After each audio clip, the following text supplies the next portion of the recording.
The Ego's Strategy. This remarkable chapter clearly enunciates the ego's strategy, and in the process lays the groundwork for the understanding of forgiveness, although the term is not formally introduced until chapter 9.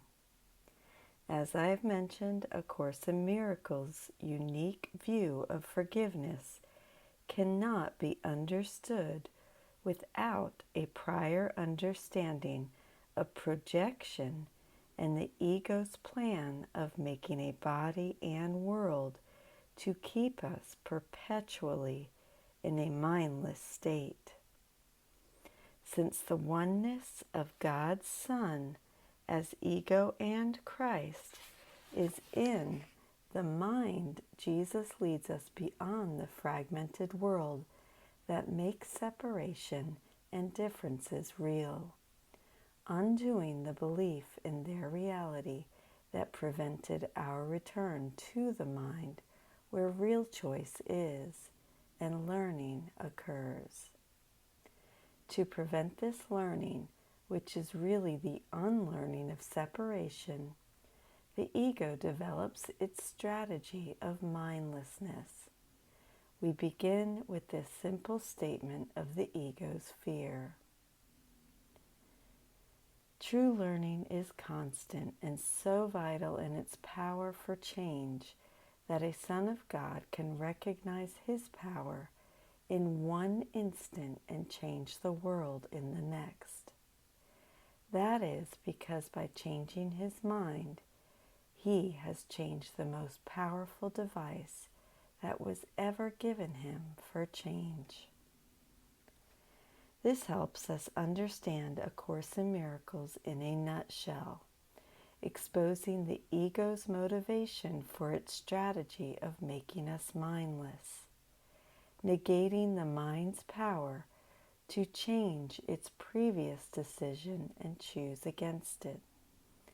This is the ego's only hope of sustaining its otherwise precarious existence in the face of such a powerful adversary. This in no way contradicts the changelessness of mind as God created it, but you think that you have changed it as long as you learn through the ego. This places you in a position of needing to learn a lesson that seems contradictory. You must learn to change your mind about your mind. Only by this can you learn that it is changeless. We need to learn we have a mind, for only by remembering it can we realize its split nature, the source of all conflict.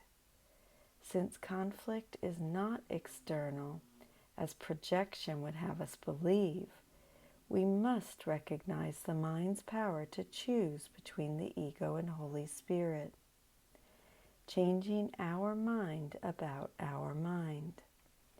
The mindless world and body are the ego's ingenious attempts to keep us from doing just that, for change would return us to the mind's true changelessness and our real self. The mind that accepts attack cannot love. That is because it believes it can destroy love and therefore does not understand what love is. If it does not understand what love is, it cannot perceive itself as loving. This loses the awareness of being, induces feelings of unreality, and results in utter confusion. We accepted attack when we chose the ego instead of Holy Spirit, banishing love from our awareness and understanding, having changed it to the special love that covers the guilt over our perceived sin of attacking love. By denying love's invulnerability, we deny the reality of love itself. Remember that earlier in the text, Jesus contrasts being and existence. That was in chapter 4, 7:4. Existence pertains to the ego, the world of separation, and our identity in it, while being is synonymous with spirit, our reality as love. The seeming conflict in our minds between the two can only result in confusion because we have chosen to adopt as reality the self that defends against the memory of self that is also within us.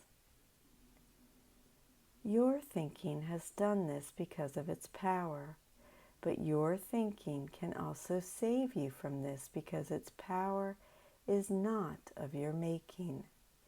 Your ability to direct your thinking as you choose is part of its power. If you do not believe you can do this, you have denied the power of your thought, and thus rendered it powerless in your belief. This theme of the mind's true power is the heart of A Course in Miracles, and its recurring presence in these early chapters highlights the prominent place it holds in Jesus' symphonic presentation. For sure, our minds are the only hope we have of escaping the prison the ego has made to be our home. Placing hope in anything or anyone in the world, including A Course in Miracles, is part of the ego's defense of mindlessness to prevent us from gaining access to the mind's power of decision that is the source of the problem and the answer.